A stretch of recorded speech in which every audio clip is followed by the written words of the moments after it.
Hi BookTube, I come to you today with another massive book haul.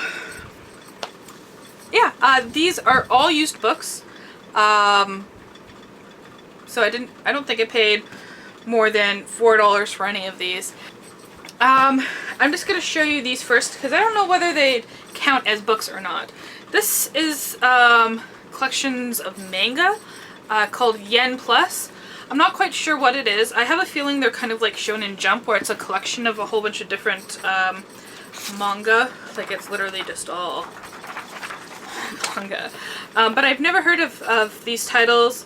We have Maximum Ride, Soul Eater, Nabaro no U, Night School, Soul Eater again, Jack Frost. If you recognize any of these titles, let me know if I should read any of these first. Higurashi and Sarasa. And then, okay, this one I stumbled over. Sumomo Momomomo. I think that's enough momos. And One Fine Day. So I got these at a garage sale. I think they were 25 cents each.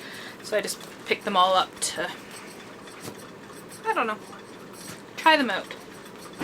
I got these next 4 books from Thrift Books, which is a website I just discovered. It's amazing. I like their slogan, spend less, read more. And it's ridiculously fast how fast they come. They tell you 4 to 6 weeks, but I think some of them I got within a week. I think it was really pretty cool. Pretty cool. So the first one I got is Perdido Street Station by China Mayville.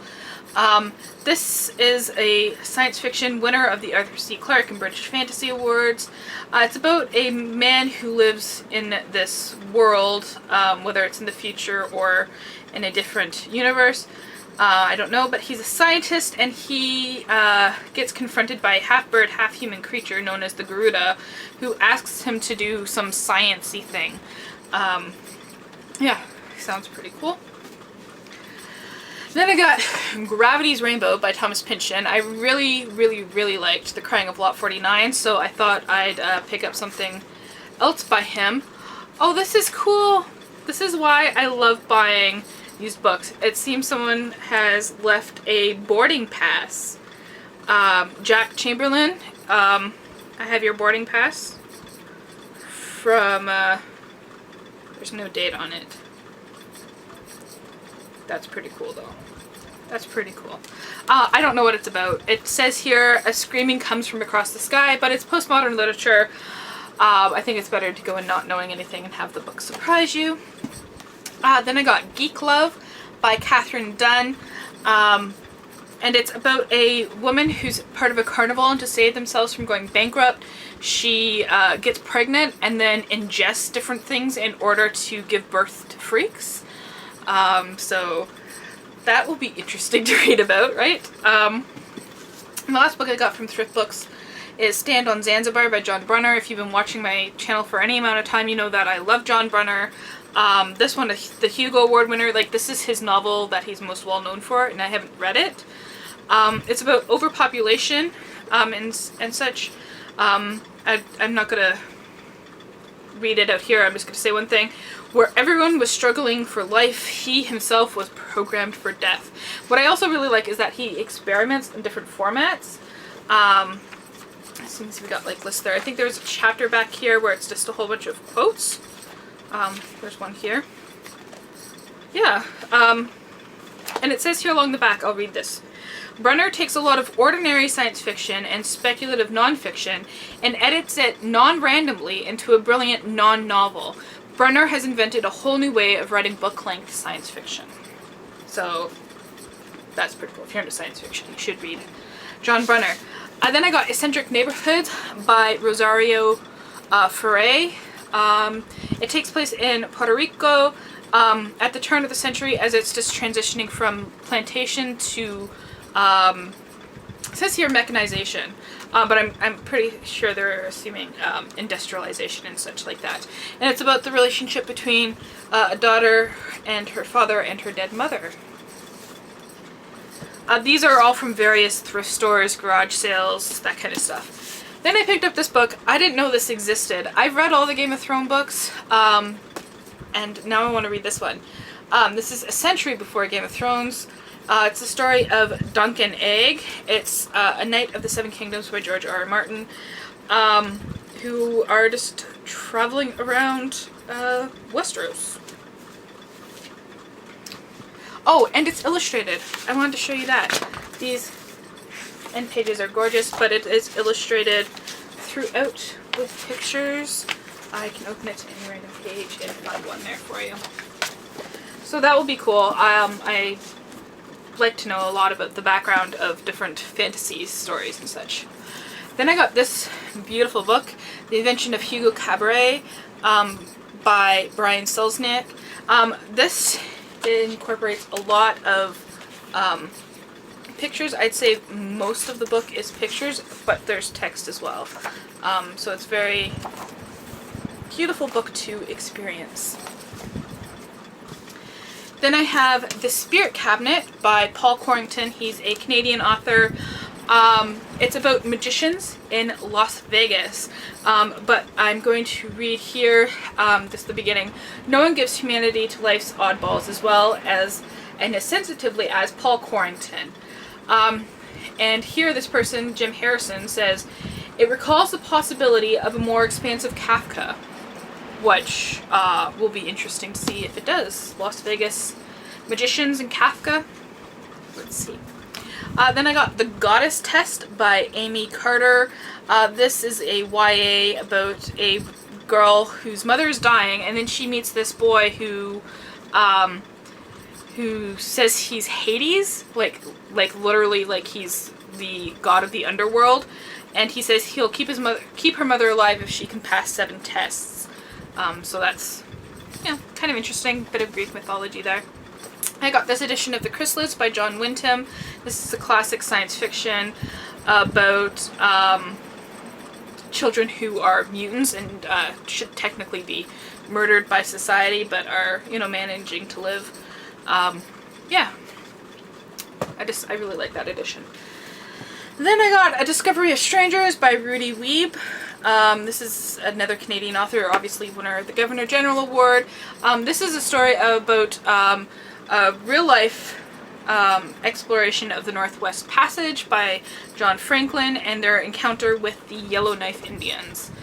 So that sounds cool. It's a fiction based off these true events, I should say that. It's not non-fiction. And then I picked up The Great Tree of Avalon, Book 2, Shadows on the Stars by T.A. Barron. I picked up The Great Tree of Avalon last month, and I think I got this for like 25 cents and figured why not pick it up, because, if I want to read it, I'm not going to pay the $28 that you normally would to buy this new. Then I got The Poet Prince by Kathleen McGowan, and this is like a, oh my gosh, I just realized this is book 3 in a series. Oh, that kind of sucks.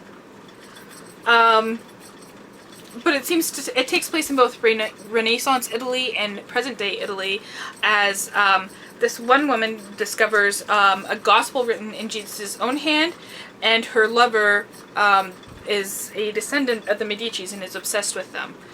So that sounds kind of interesting. I don't know quite what this one is about because it has no dust jacket, and I didn't bother to look it up on Goodreads. But it's called The School of Good and Evil, and I really liked this, the papers in here, kind of like a map almost. But what made me pick it up is what it says here. In the forest primeval, a school for good and evil, 2 towers like twin heads, one for the pure, one for the wicked. Try to escape, you'll always fail, the only way out is through a fairy tale. So, I guess it's, a fairy tale adaptation, which is cool. Then I got Monster by Frank Peretti. This is about a man and wife who go on a survival vacation, that kind of the obsession with going out and surviving off the land. But his wife gets taken, and then he goes into the town and says, we gotta hunt this monster down, but are they the hunter or the hunted? And there's maps placed throughout. I opened it at the end and I was like, oh, that's an odd place to put a map. But then I realized that they are all throughout the story. So that seems interesting. It does. This is a really exciting find. The illustrated Dune. Dune's by Frank Herbert, and it's illustrated by John Schoenherr. Probably not pronouncing that right. It has black and white illustrations throughout, but it also has full color ones. I'll show you the one on the other side because it's better. It's a Baron Harkonnen. There's one of Paul Muad'Dib. Let's see. As he's trying to call a sandworm there. So I thought that was really cool to have an illustrated copy of one of my favorite books. Then I got The Queen of the Tearling by Erica Johansson.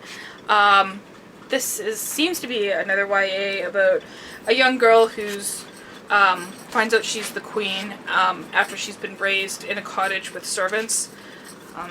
Yeah. Then we have, I'll show you this other one because I got it with the other one. The Daughter of Smoke and Bone by Laini Taylor. I'm not really sure what this is about. It doesn't say too much. Kaoru fills her sketchbooks with monsters that may or may not be real. She speaks many languages, not all of them human, and her bright blue hair actually grows out of her head that color. Who is she? That's a question that haunts her, and she's about to find out. I've seen this around, so yeah, I'll give it a shot.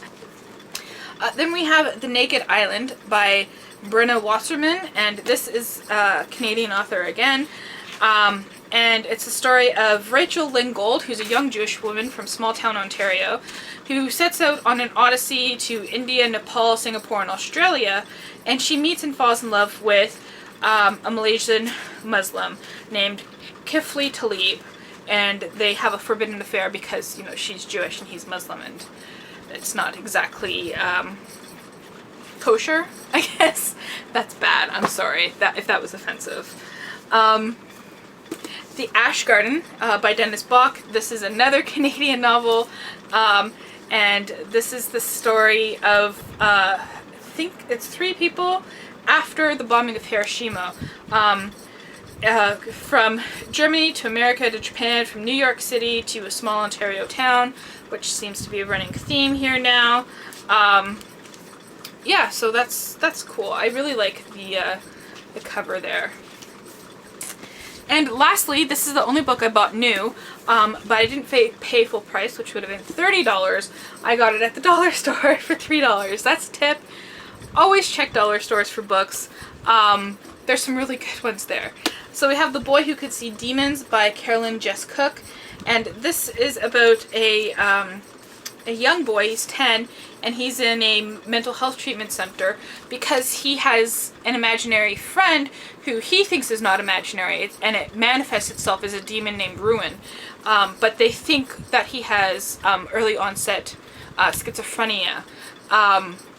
But then also they think, oh, maybe the demon is real. So it's kind of like plays on both, like maybe he has a mental health issue, maybe this is a horror novel and that demon is a real person. So that's, you know, messed up, but interesting.